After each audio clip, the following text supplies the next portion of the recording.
Selamat pagi, nama saya Richard dari kelas 10B dan pada video ini saya akan menjelaskan isi buku Kartini, hidupnya, renungannya, dan cita-citanya, terutama pada bagian awal yang membahas masa hidup dan renungan Kartini, turut serta menyampaikan hal-hal yang dapat kita teladani dari beliau dalam kehidupan kita sehari-hari.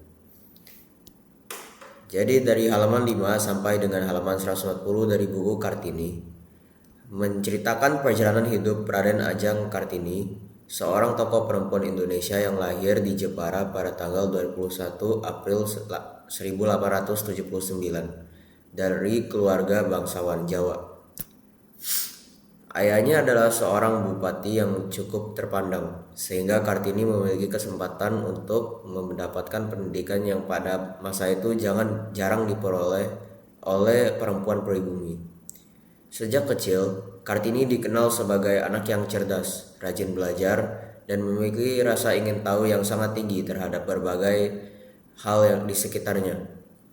Ia sangat senang membaca buku, mendengarkan cerita, dan mempelajari hal-hal baru yang dapat memperluas wawasannya. Pada masa kecilnya, Kartini bersekolah di sekolah Belanda atau Europees Lager School atau disebut juga sebagai ILS. Di sekolah tersebut, ia belajar membaca, menulis, berhitung, dan mempelajari bahasa Belanda. Kemampuan berbahasa Belanda ini kemudian menjadi salah satu hal penting dalam hidup Kartini karena membantunya membaca buku-buku dan berkomunikasi dengan teman-temannya yang tinggal di luar negeri. Dari pendidikan yang ia peroleh, Kartini mulai memahami bahwa ilmu pengetahuan memiliki peran yang sangat penting dalam memajukan kehidupan manusia. Ia juga mulai menyadari adanya perbedaan besar antara kehidupan perempuan Eropa yang lebih bebas dengan kehidupan perempuan pribumi yang masih sangat dibatasi oleh adat dan tradisi. Namun, ketika usianya mulai beranjak remaja, Kartini harus mengikuti tradisi pingitan yang berlaku bagi perempuan bangsawan Jawa pada masa itu. Tradisi pingitan berarti seorang perempuan tidak diperoleh keluar rumah hingga tiba saatnya untuk menikah. Karena tradisi tersebut, Kartini terpaksa berhenti sekolah dan tidak dapat melanjutkan pendidikannya ke jenjang yang lebih tinggi. Keadaan ini membuat Kartini merasa sedih dan juga kecewa karena ia sebenarnya memiliki semangat belajar yang sangat besar. Meskipun demikian, Kartini tidak menyerah pada keadaan dan ia justru menggunakan masa pingitan tersebut untuk lebih banyak membaca, berpikir, dan merenungkan kondisi masyarakat di sekitarnya. Jadi selama menjalani masa pingitan, Kartini mengisi waktunya dengan membaca berbagai buku, majalah, dan surat kabar dari Eropa. Dari bacaan-bacaan tersebut, wawasannya menjadi semakin luas. Ia mulai memahami tentang kebebasan berpikir, hak perempuan, pendidikan, dan pentingnya kesetaraan dalam kehidupan masyarakat. Selain membaca, Kartini juga aktif menulis surat kepada sahabat-sahabat penanya di Belanda. Salah satunya yang bernama Stella. Melalui surat-surat tersebut, Kartini mencurahkan pikiran, perasaan, harapan, dan kegelisahan mengenai kehidupan perempuan pribumi pada masa penjajahan. Dalam surat-suratnya, Kartini sering menceritakan bagaimana perempuan pribumi hidup dalam keterbatasan. Banyak perempuan tidak diberi kesempatan untuk bersekolah, tidak bebas menentukan pilihan hidup, dan harus sepenuhnya bergantung kepada suami mereka setelah menikah. Kartini merasa bahwa kondisi tersebut membuat perempuan sulit berkembang dan tidak memiliki kesempatan untuk mencapai cita-cita mereka. Ia percaya bahwa perempuan sebenarnya memiliki kemampuan yang sama untuk belajar dan berkembang apabila diberikan kesempatan yang setara. Selain membahas tentang pendidikan perempuan, Kartini juga menyampaikan kritik terhadap tradisi feodal yang membatasi kebebasan masyarakat, khususnya untuk kaum perempuan.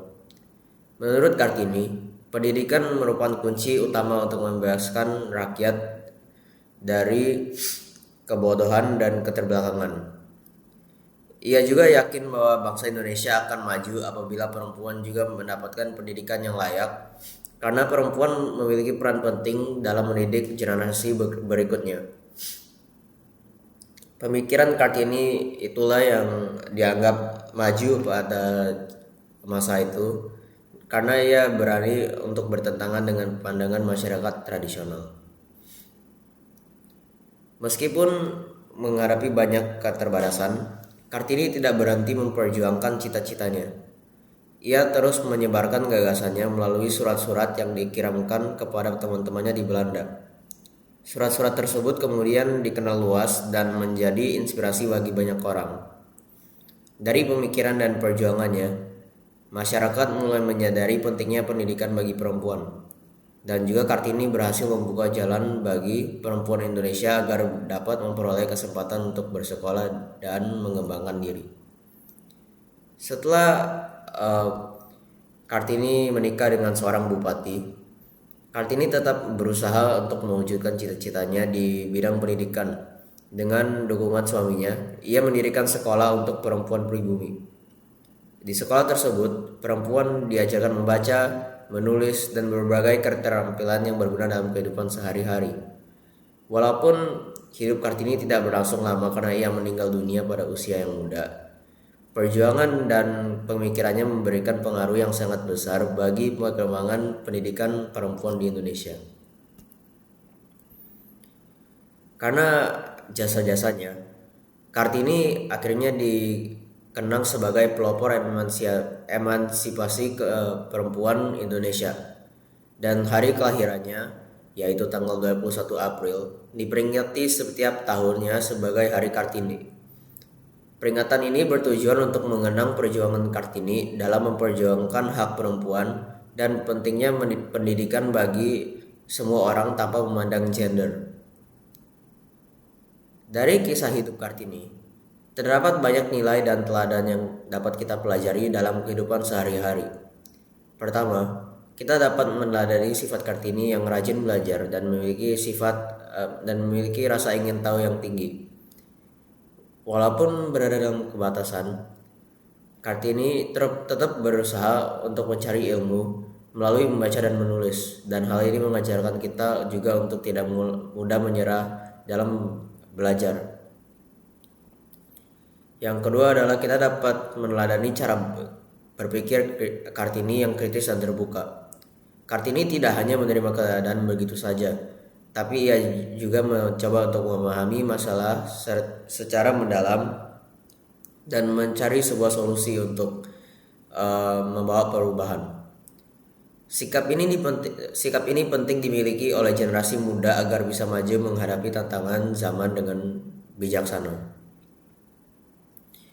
Yang ketiga adalah kita harus meneladani keberanian Kartini yang dalam memperjuangkan perubahan. Pada masa itu tidak banyak perempuan yang berani menyampaikan pendapat atau memperjuangkan hak-hak perempuan. Namun Kartini tetap berani menyuarakan pikirannya demi masa depan yang lebih baik. Sikap berani dan pantang menyerah inilah yang membuatnya perjuangan Kartini dikenang hingga sekarang. Jadi secara keseluruhan, halaman 15 sampai halaman 140 dari buku Kartini menggambarkan perjalanan hidup seorang perempuan cerdas yang memiliki semangat besar untuk membawa perubahan bagi masyarakat Indonesia dan juga untuk kaum perempuan. Melalui perjuangannya, Kartini menunjukkan bahwa pendidikan adalah jalan penting untuk mencapai kemajuan dan juga kebebasan. Kisah hidupnya tidak hanya menjadi bagian penting dalam sejarah Indonesia, tetapi juga menjadi inspirasi bagi generasi muda untuk terus belajar, berpikir kritis, dan berani untuk memperjuangkan